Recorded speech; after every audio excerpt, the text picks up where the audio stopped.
दर्शक बंधु आज हूँ सोमवार दिन नवेम्बर मास 24 तारिख। आसतु जानिबा आज संपूर्ण खबर आउ देश दुनियार सबु बड़ खबर पर नजर पकाइबा। तेबे आसतु आज गुरुत्वपूर्ण खबर गुड़िक नजर पकाइबा। ता पूर्व आपण चैनल टी नुआ आसीथिले चैनल को सब्सक्राइब करि नियंतु। सर्वप्रथमे आम भिडियोटी आपण देखिबा पई आज प्रथम खबर रही एथर ओडिशा छुईब बात्या मंथा जाऊ जाऊ पुणी आसिलाणी बात्या। बंगोपसागर रे सृष्टि घूर्णिबलय लघुचापर रूप नहीं सारिथिबा बेले एहा बात्यार रूप नहीं पारे। आउ एही बात्या ओडिशा रे माड़ हेबो बोली पाणीपाग विभागर पूर्वानुमान परे एबे चिंता बढ़ी गलाणी। विंडीर आकलन अनुसार ओडिशा को हिट करि पारे बात्या। डिसेंबर 1 रे छुईबा ओडिशा संभावना रही। लघुचाप हेबा परे एहा पश्चिम उत्तर पश्चिम दिगरे गति करी घूर्णीभूत होई 24 तारिख बेलकू अवपातर रूप नेबार संभावना रही।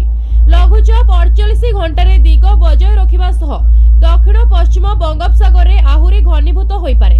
एहा प्रभाव रे ओडिशा रे 4 दिन धरी प्रबल वर्षार संभावना रही।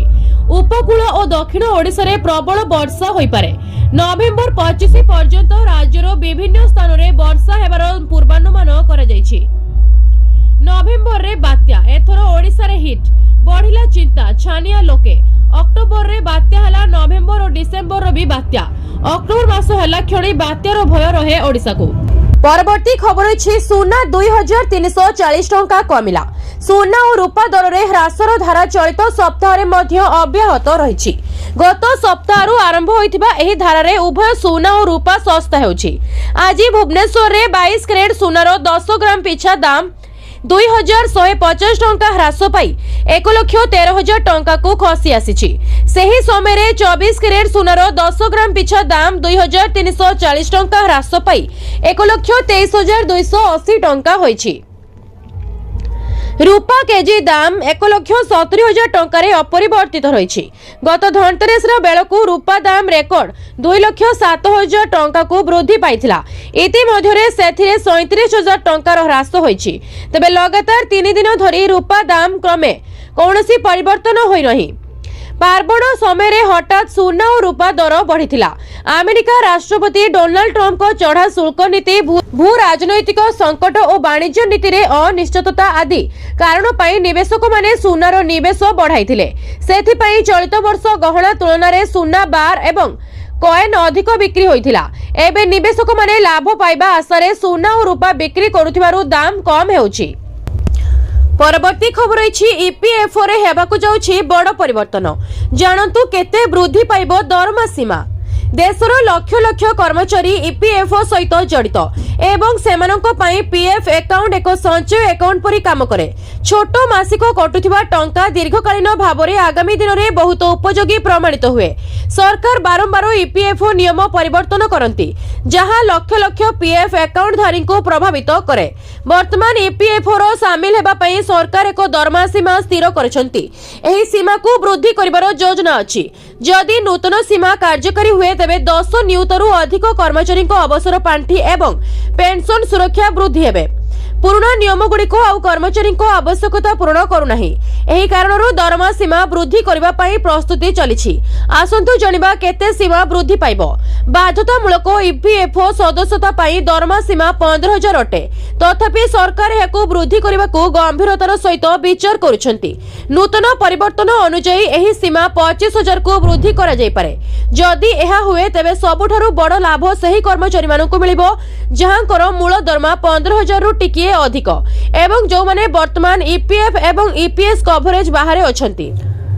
परवर्ती खबर अछि अष्टम वेतन कमिशन लागू हेले 25% बढ़िबो दरमा। तबे जानंतु आपनको हेबो केते। संप्रति सरकार अष्टम वेतन कमिशन नियम एवं शर्तावली लागू करिसेंती। नूतन वेतन कमिशन समीक्षा अपेक्षा करबा पई सरकारक द्वारा गठित कमिटी आगामी 18 मास मध्यरे एहार रिपोर्ट दाखल करबा बोली आशा कर जाउछि। तथापि कर्मचारी मानक मध्यरे सबठारु बड़ प्रश्न हेउछि अष्टम वेतन कमिशन लागू हेबा परे दरमा केते वृद्धि पाइबो। एही प्रश्नर उत्तर देबा पई आपनको संपूर्ण हिसाब बुझिबाकू पड़िबो। एमटीएस सीएचएसएल सीजीएल सीपीओ एवं अन्य विभिन्न विभाग में कर्मचारी चयन कमिशन द्वारा नियुक्ति स्तर एक कर्मचारी माने नूतन कमिशन कार्यकारी हेबा परे सेमानकर दरमा केते वृद्धि पाइबो ताहा जानिबाकू उत्सुकतार सहित अपेक्षा करिसेंती। अष्टम वेतन कमिशन लो चूड़ांत रिपोर्ट 2027 रे आशा करा जाउछि किंतु यह 1 जनवरी 2026 रु कार्यकारी हेबो। अष्टम वेतन कमिशन अध्यक्ष रंजन प्रकाश देसाई अछंती। प्रोफेसर पुलक घोष जने अंशकालीन सदस्य एवं पंकज जैन एहार सदस्य सचिव। नूतन वेतन कमिशन कार्यकारी हेबा परे कर्मचारी दरमा गठन रे कोन परिवर्तन आशा करा जाय परिबो ताहा जानिबा। परवर्ती खबर अछि कर्मचारी पई खुशी खबर। 5 नुहे एबे 1 वर्ष रे मिलिबो ग्रेच्युइटी। भारत सरकार श्रम आईन गुड़िकरे बड़ परिवर्तन आनिबाकू निष्पत्ति नेइछंती। एहा द्वारा कोटी कोटी चाकरिया माननकू सीधा सड़क लाभ पहुंचिबो। केंद्रीय श्रम मंत्री मनसुख मांडविया कहिसंती जे शीघ्र एक नूतन प्रावधान लागू कराजिबो जेउथिरे केवल 1 वर्ष चाकरी करितबा कर्मचारी माननकू भी ग्रेच्युइटी रो लाभ मिलिबो। वर्तमान एही सुविधा केवल सही लोक माननकू मिलुथिला जो माने अतिरिक्त 5 वर्ष अभ्याहति पूर्ण भाबे एकाधिक कंपनी रे काम करथिले। नूतन नियम लागू हेबा परे घरोई क्षेत्रर कॉन्ट्रैक्ट एवं फिक्स्ड टर्म कर्मचारी को मध्य एही लाभ मिलिबो। ग्रेच्युइटी कोन? प्रकृत रे ग्रेच्युइटी एक पुरस्कार परि जहा कर्मचारी को कंपनी सहित लंबा समय जोड़ी रही बार दिया जाय।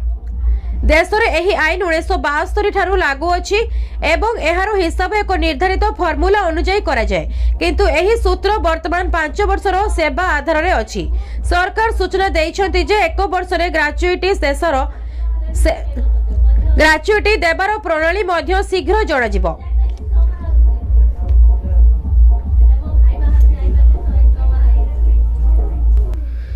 परवर्ती खबर अछि सुभद्रा टंका बंटारे त्रुटि होइतिबारे मानिले सरकार पुणी थरे बांटिबे टंका।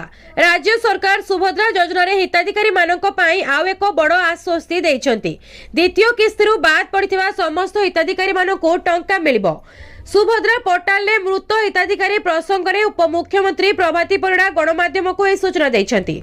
मिशन शक्ति भवन ठारे दिव्यांग भौणी वार्तालाप कार्यक्रम में उपमुख्यमंत्री श्रीमती परिड़ा कहिछंती केवाईसी डाटा एंट्री रे त्रुटि जोगु केतेक जीवित हिताधिकारी को मृत दर्शा जाइछि। सेमानंकु भूल ने मृत दर्शा जाइथिबारु द्वितीय किस्ती पाई पारि नाहांती। एही समस्यार समाधान खूब शीघ्र करा जाउछि। जांच परे हिताधिकारी मानकु द्वितीय किस्ती मिलिबो। प्रथम किस्ती पाइथिबा समस्त जीवित हिताधिकारी द्वितीय किस्तीर टंका पाइबे। द्वितीय किस्ती पाई चिंता करिवार किछि नाही। उपमुख्यमंत्री प्रभाती परिड़ा कहउथिले जे समस्त महिला और 21 वर्षरु ऊर्ध्व झियो मानकु एथर सबु किस्तीर टंका मिलिबो। जो माने पाइ नाहंती तांकु सबु किस्ती अर्थात 4टी किस्ती 20,000 टंका मिलिबो। परवर्ती खबर अछि एही दिन पुणी आसीबो पीएम किसान 2,000 टंका। जानतु जरूरी सूचना। प्रधानमंत्री किसान योजनार 21तम किस्ती नवेम्बर 19 तारिख रे जारी होई सारिछि। हेले जो माने एही दिन पाइ नाहंती तांको पई खुशी खबर।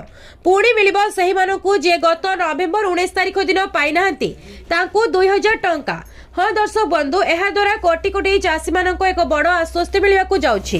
जदि आपण माने प्रधानमंत्री किसान सम्मान निधि योजनार हिताधिकारी तबे आपणको अकाउंट को खूब शीघ्र 2,000 टंका स्थानांतर कराजियो बोली सरकार सूचना दैछंती। सूचना अनुसार प्रधानमंत्री किसान योजनार 21तम किस्ती और 19तम किस्ती 19 नवेम्बर 2025 रे चाषी को अकाउंट को स्थानांतर करा जायछि। पूर्वरु 20तम किस्ती अगस्त 25 रे पठा जायतिला। पुणी मिलिबो जो चाषी नवेम्बर 19 रे पाइ नाहंती तांको सरकार स्पष्ट करिसेंती जे केवल सही चाषी मानकू ए किस्ती मिलिबो जो माने प्रधानमंत्री किसान सम्मान निधि पोर्टल ले पंजीकरण समाप्त करिसेंती एवं जहांको पाखरे कृषक परिचय पत्र थिबो। एपरी समय जो चाषी माने एपर्यंत ए प्रक्रिया गुड़िक समाप्त करि नाहंती सेमाने यथाक्रमे पंजीकरण करिनेबा उचित लाभ पाइबा पई। आउ केवाईसी मध्य करि नाहंती तबे करिनेबा उचित नहले पीएम किसान टंका अटकी जाई पारे। परवर्ती खबर अछि 12,500 रखिले एतिकी दिन परे मिलिबो 71 लाख। घरे झियो थिले मिलिबो सबु टंका। प्रत्येक बापा माँ सेमानंको पिलांको पाई एक भल भविष्य जोगाइबाकू चाहती। किछि पितामाता शिक्षा विवाह भली गुरुत्वपूर्ण क्षेत्र में कौनसी आर्थिक समस्यार ସମ୍ମୁଖୀନ ନ ହେବା ପାଇଁ ମଧ୍ୟ ଚିନ୍ତିତ ରୁହନ୍ତି।